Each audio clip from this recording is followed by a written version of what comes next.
السلام علیکم دوستوں، ایک مصری عالم کا کہنا تھا کہ مجھے زندگی میں کسی نے لاجواب نہیں کیا سوائے ایک عورت کے، جس کے ہاتھ میں ایک تھال تھا جو ایک کپڑے سے ڈھانپا ہوا تھا۔ میں نے اسے پوچھا تھال میں کیا چیز ہے؟ وہ بولی اگر یہ بتانا ہوتا تو پھر ڈھانپنے کی کیا ضرورت تھی، بس اس نے مجھے شرمندہ کر دیا۔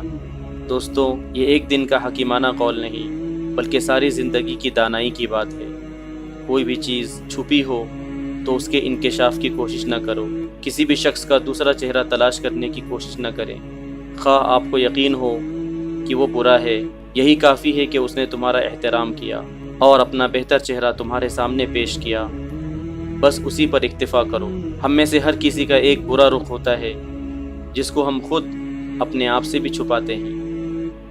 اللہ تعالیٰ دنیا و آخرت میں ہماری پردہ پوشی فرمائے، ورنہ جتنے ہم گناہ کرتے ہیں اگر ہمیں ایک دوسرے کا پتہ چل جائے تو ہم ایک دوسرے کو دفن بھی نہ کریں۔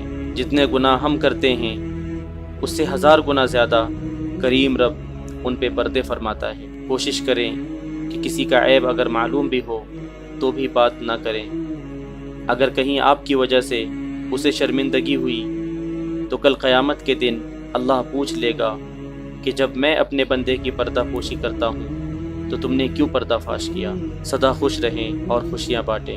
اللہ حافظ۔